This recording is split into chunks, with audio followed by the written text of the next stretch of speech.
Welcome back to DVC Weekly. This is episode 176. My name is Jason Erpelding. I'm the broker of Buy and Sell DVC. I'm here with Scott Ferrioli. I'm the owner of DVC-Rental.com and Buy and Sell DVC.com. And today is June 19th, 2024. So your 11th month window is May 19th, 2025, and the 7th month window is January 19th, 2025. As always, if you're looking to buy or sell a property, it's buyandselldvc.com. If you're looking to rent out your points or to rent some points, it's DVC-Rental. Remember the dash to save some cash. And have you worn this shirt before? I don't know. Yes. What is that? I wear it again. It's a golf club? Or? Yeah, it's the Maple Meadows Golf Club. It's from Chris Malick. So I wear this a good amount. Malick, a little shout out to Chris Malick there. Yep. Today we're going to start on the buy and sell side of things. And we are back talking about Vero Beach. And of course, I'm trying, I am shocked. A lot of people, of course, have been on a cruise. But if you haven't been on a cruise, they refer to, unless things have changed, I haven't been on a cruise since 2019, like the day trips, they refer to them as excursions. Yes. They still call them excursions? Yep. Just making sure the lingo hasn't changed? Lingo is still excursions. Okay. So some people say, oh, Vero Beach, what is there to do there? To me, the list to do there is way too long. But today I'm going to discuss an excursion possibility if you go to Vero Beach. Now, this place is in Palm Bay. It's going to take you from the resort, it's going to take you about 28 minutes to get there. And the place is called Paddling Paradise in Palm Bay. So you can just do a Google search for that. I don't think you need the address. Now, this place is a Hobie dealer, and they sell other kayaks as well, but they rent out these kayaks. If you're not familiar with Hobie kayaks, are you familiar with the Hobie kayaks at all? I'm familiar with the Hobie surfboards. I'm assuming it's the same company. Yep. Hobie's been around surfboards for like 100 years or 80 years or something. Big time surfing company. And then maybe you're familiar with their sailboats too, or no? Yes. Okay. Forgot about that. So kayaks, they are the innovator in kayaks, and they have what's called pedal kayaks. Do you know what a pedal kayak is? Yes. Well, can you just demonstrate it real quick? Is it just you could? Yeah. So it's like all you're doing. It's not like a surf. Yeah, it's like a bike. It's just back and forth, and these fins underneath the kayak, they go up and down like this. So they have pedal kayaks, which means it's hands free. You don't have to worry about paddling and so you're using your legs, which of course is a bigger muscle. And so my wife and I, we rented a Hobie Compass and a Hobie Outback. We did want to rent two Hobie Outbacks, but one of their Hobie Outbacks was being serviced. And it was we were in what's called Turkey Creek. So the best thing about Turkey Creek is it's no wake zone. So you're not going to be coming along, jet skis going 60 miles an hour. You're not going to be coming along boats, going. We didn't even see any boats in Turkey Creek, but it was one of the best excursions we've ever done. I mean, you're sitting in these kayaks, and again, it's like this motion with your feet. I was up to 4 miles an hour. When I was in, my wife and I switched after an hour. When I was in the Outback, I did touch 5 miles an hour a couple times. But I mean, you're cruising along. We saw an alligator. We saw a bunch of birds. We saw a bunch of turtles. We saw stingrays. There were manatees near us. It was. I have to ask you a question because I'm not a real Florida guy. I've only moved here 8 years ago, and I'm sure there's a lot of people out there who are listening to us right now who are not Florida people. Because I know you kayak at home too. Are you worried about like alligators when you're kayaking? Really? No, nah. So I mean, I think this is now. It's not like you're in a boat where you're like, oh, I'm way off the water. You're pretty darn close to the water. You're not worried about a gator. No. So what happens when you see an alligator? Well, generally speaking, you have a couple different options. If you're on a body of water where the bank is the way that they like it, you'll just see them on the bank, and they'll just be on the bank, and and it's almost like they're a statue because you will watch it and they won't move at all.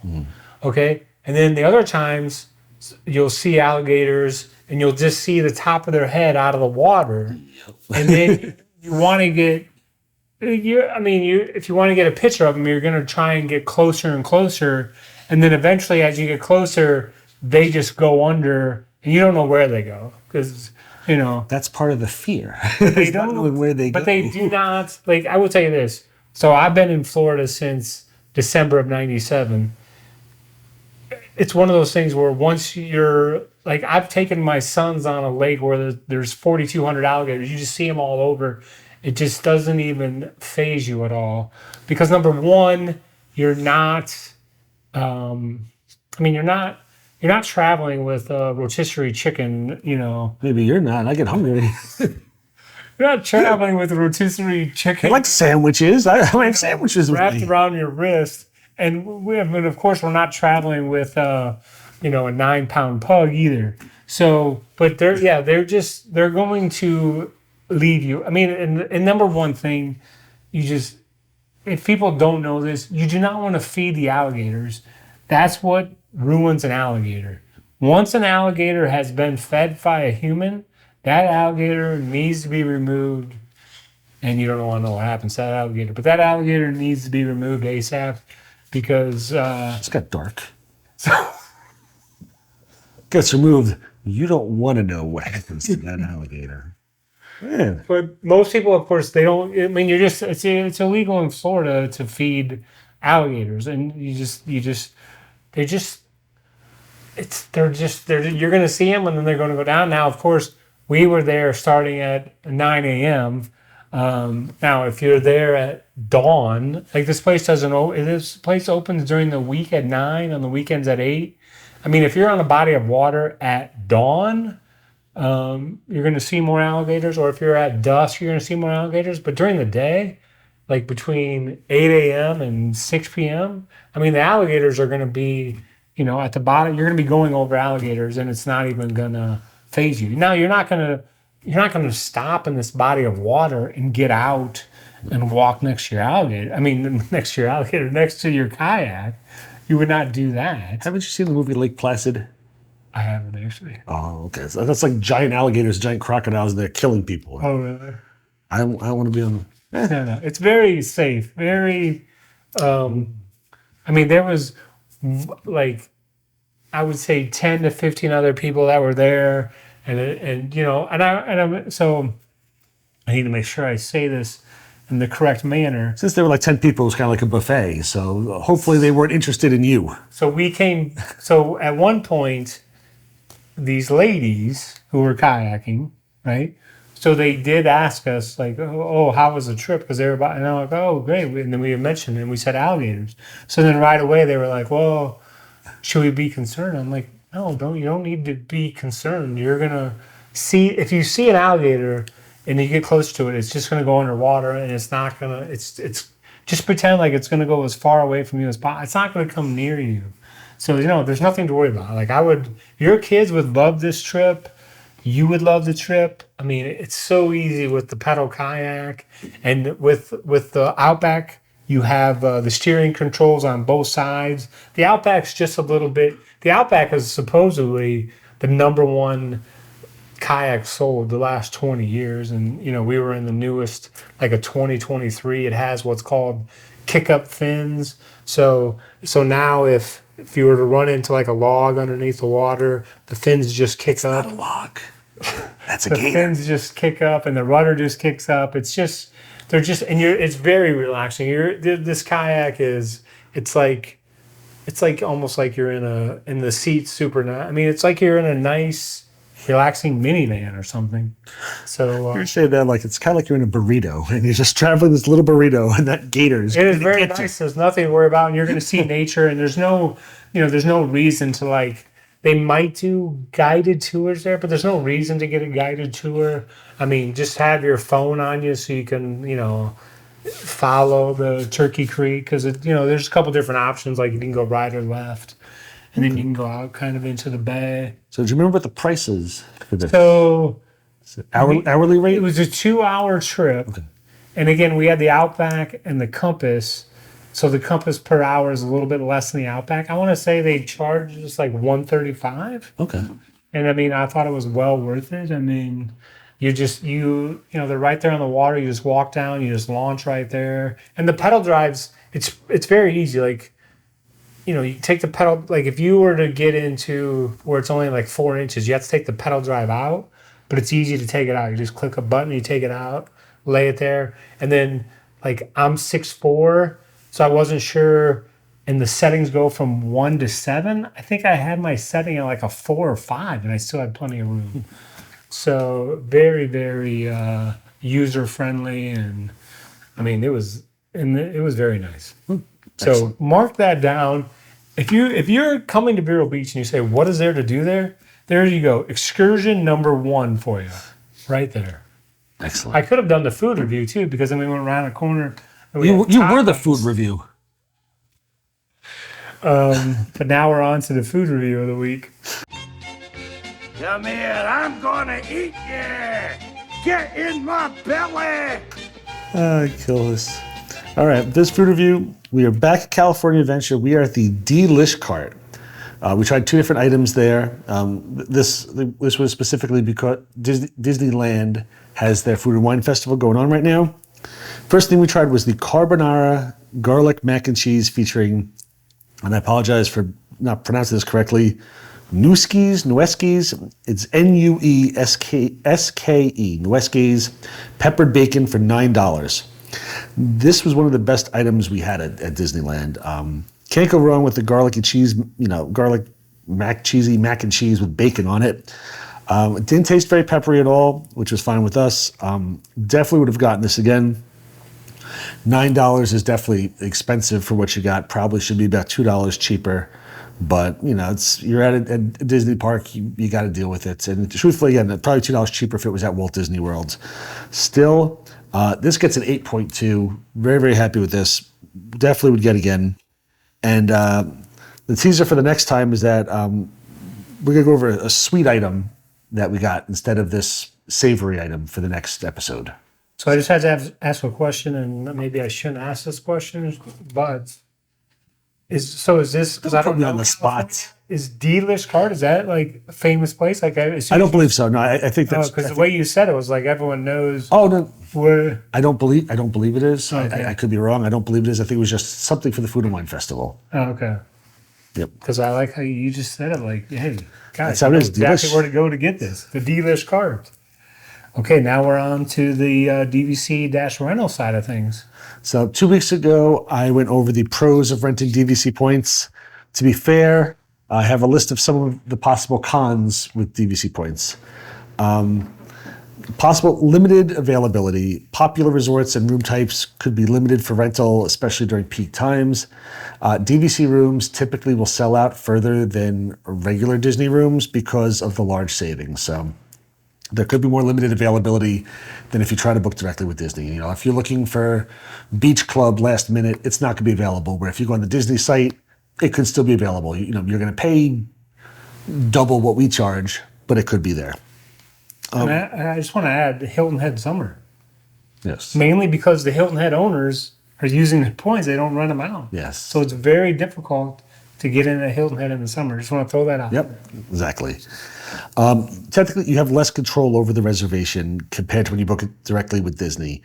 Hold on. The reservation we had to book it directly with Disney Vacation Club. Availability is depending on points to rent. Okay, so when you're booking the room, I forgot what I wrote. All changes in anything you do to the reservation has to be done through the DVC, you know, through us and through the DVC member. Or if you're not going through a company and you're going directly with a DVC member, if you want to move a date, if you want to add something to it, if you want to add the dining plan, you can't just call and do it yourself. You have to have the DVC member do it for you. So you do have less control over the reservation. Can I ask a question here or no? We're not going to make it through this episode. This is going to be an hour episode. Okay, I better stop. No, go ahead. Go ahead. No, I mean, I don't really know if you want to discuss this on the show, but I'm sure you have renters that say these 5 people are staying and they make the reservation 8 months in advance.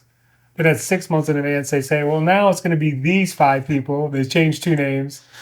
And then over the course of the 8 months, they've changed It's 9 times. Does that happen? It doesn't normally happen at all. I think we have something in our contract that if the main guest is supposed to at least stay on the reservation. If they don't, there is like a fee that we charge because you figure it's something they're probably just renting it out to another family or something. But to avoid that exact situation, there is a fee so that people aren't just booking a room and then just like changing names 5 times or trying to have arbitrage and rent it out themselves for more money or something like that. One other thing you have to worry about is the risk of scams. There's always a risk of scams of fraudulent rental listings when renting points from third-party sources. There's been a large amount of increase in scammers since COVID. A lot more on Facebook. Truthfully, I think it's best to use an experienced rental company. That way, just in case something does happen, you do have protection. You know, I'm sure all the rental companies offer some sort of protection. Whereas if you just meet this person on Facebook, and a lot of times I'm on Facebook a lot, so I'll see in a lot of different groups, people are getting scammed, people are getting thrown out. Like they'll go in there and say, you know, has anybody worked with this person? And immediately 3 people right back, scammer, watch out, because they pop up in all different groups. They change their names. It's honestly, I'd go with a rental company just because it's much safer. I mean, if you're going to book with a person, make sure it's somebody you know. And if something seems too good to be true, it's almost definitely a scammer. Potential for changes or cancellations. Renters may be subject to changes or cancellations of the reservation if the DVC owner runs into possible issues. While it's very rare for us, there are times where a DVC member has passed away, and when they transferred the contract over to the family, they canceled the reservations that were already already been booked. Or sometimes every now and then you'll get a DVC member who doesn't pay their dues. Again, very rare. Much less than 1% of our reservations. I'd say probably 0.001% of our reservations has some sort of issue. But again, another reason why you use a company is because if something happens, the company will do what they can to help you. Try to get you another room, find another resort that you're happy with, possibly give you some compensation for the change, or in the absolute worst case scenario, at least give you a full refund for your stay. So that one's definitely safer to go with a company versus going with somebody. Because again, if you're renting from an individual and something happens, odds are there's a reason they didn't pay their dues and you're not going to be getting your money back. Next one is limited ability to modify a reservation. Again, same exact thing. As you get closer to dates, if you need to change stuff around, it can be really tough. If you've got a room booked with Disney and you need to make a change, there could still be a good amount of availability. With DVC members' personal points, there's probably not going to be a lot of availability left. Points have cancellations, and the DVC members, our goal is to protect both sides in the transaction, and we can't just do a cancellation last minute, because that could really hurt the DVC members' points. Again, we do offer travel insurance, so there are ways to do cancellations, but it's tougher to do than just canceling a room with Disney. You can contact Disney 10 days prior to arrival and say something showed up. They're a multi-billion-dollar corporation. They just cancel the room. So that is one of the cons as well. Some DVC rental companies charge transaction fees or service fees on top of the rental cost. We don't do that, but just so you know that there are others that will charge you to change a name or add a dining plan. I saw one the other day. One of the companies to add the dining plan actually charged a fee to do that. There's never a fee. We have a fee like if you're, again, trying to get off of the reservation where it's not you anymore. But other companies, if you want to make just a name change, remove somebody and add somebody else instead, they'll charge you a fee. Or if, again, when they add dining plan, there's a fee to it. So there could be fees out there, not through us. You don't get any DVC perks if you're really renting out points. I mean, you get all the stuff that anybody gets when you stay on property. You can go to different pools, the amenities, the recreation and stuff, but you don't get any discounts or anything, invitations to exclusive DVC events because you're not DVC. You're not the DVC. You're not a DVC member. You're renting your points. There is a strict cancellation policy, as these are somebody's personal points, as I've touched on earlier. We have a no questions asked cancellation policy. However, the closer you cancel to the check-in date, the less money we do it with a credit. The less credit you would get back. With Disney, again, no issues. Disney will give you your money back as you they're multi-billion-dollar company. They could do that. If the room stays empty, it doesn't hurt them at all. Whereas if you had to cancel, and you're renting, we're renting out Jason's points, and 10 days out you cancel, his points are now in holding and they could possibly expire. And I've already paid him on your behalf, so it's a lot tougher to just cancel a room when you're renting out points. And that's actually, I was looking on here, and this is just the continuation on that, as the travel insurance and penalties for canceling closer to check-in date. So that is all I have for the cons. So there are some cons. I mean, I think that most of them are avoidable, and saving 50-60% off of Disney's prices for the same thing is definitely worth it. But to be fair about everything, those are the potential cons that you could run into. And I mean, I think to summarize, the biggest thing is if you are one of those people who makes a reservation and then you say, oh, now I want to check in 1 day later, or now I want to stay 2 days longer. With the renting, that's really not. Because availability changes.